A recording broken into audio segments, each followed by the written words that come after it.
Texto extraído do blog Real Clear Bible. Autor do texto foi Jim Vreeland e o proprietário do website é Joshua Stewart. Tradução do site para o português é realizada por Rudinei Santos. Assunto: oração. Assunto relacionado ou assuntos relacionados, orações de Paulo.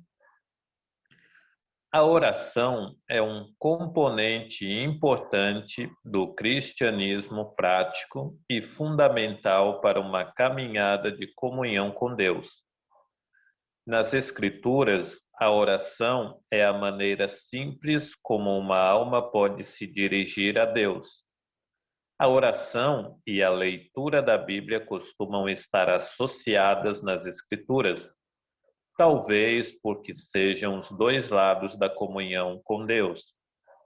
Deus fala conosco por meio de sua palavra e nós falamos com Ele por meio da oração. A oração pode ser audível ou inaudível. Você pode orar de qualquer lugar, a qualquer hora. Não há necessidade de orar por meio de um mediador oficial, por exemplo, classe de sacerdotes, etc., porque todos os crentes são sacerdotes. 1 Pedro, capítulo 2, versos 5 e 9. Existe apenas um mediador entre Deus e os homens, o homem Cristo Jesus, né? Lembrando que ele é Deus e homem, né? 1 Timóteo, capítulo 2, verso 5. A oração cristã é geralmente dirigida a Deus e orada em nome do Senhor Jesus Cristo. Colossenses, capítulo 3, verso 17. Dito isso, também há instruções para orar diretamente ao Senhor Jesus. Mateus, capítulo 9, verso 38. E lemos sobre Paulo orando ao Senhor 3 vezes, 2 Coríntios, capítulo 12, verso 8.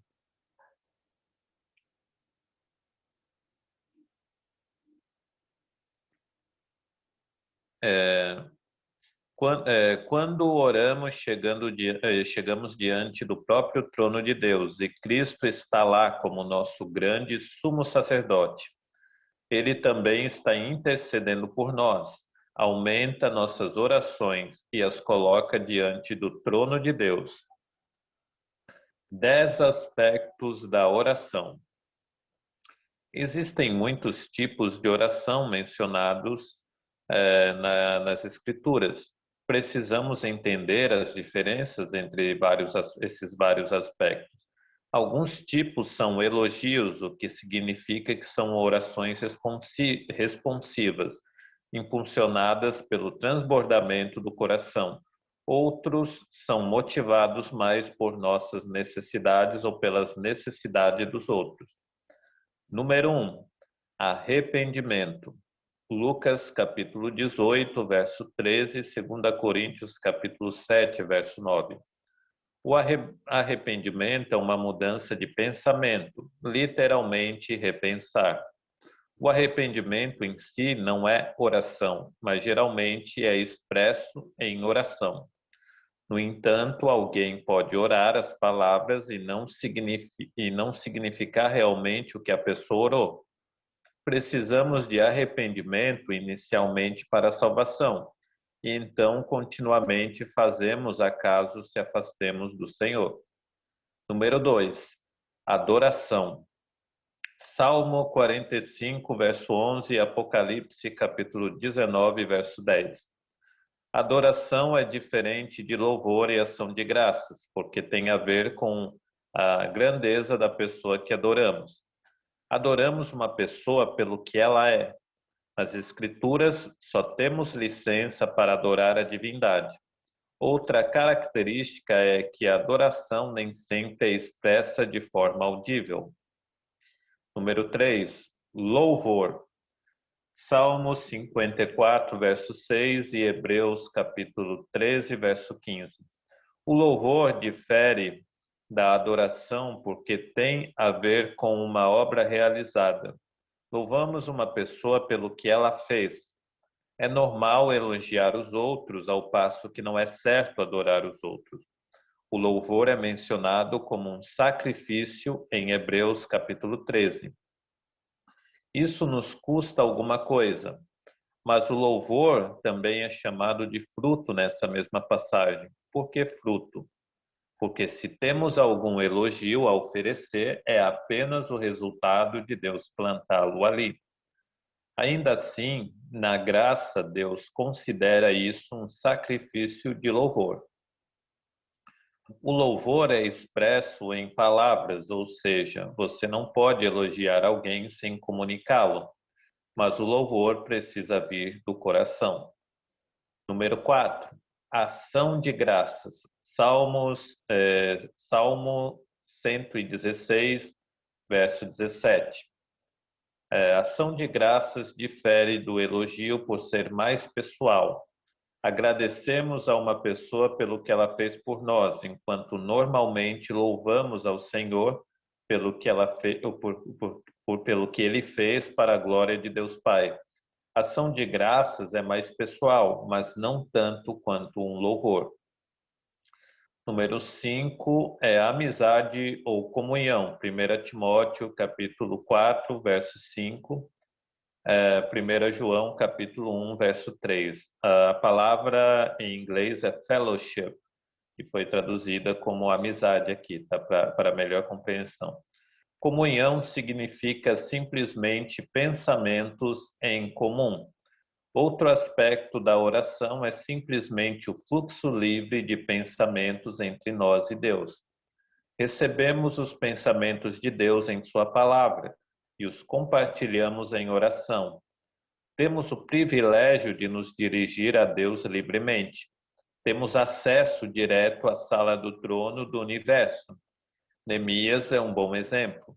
Ele tinha uma linha aberta de comunicação com o Senhor e, portanto, podia levantar os olhos brevemente em oração, em um momento de grande necessidade. Neemias capítulo 2, verso 4. Número 6. Confissão. Romanos capítulo 10, verso 9 ao 10 e Daniel capítulo 9, verso 20.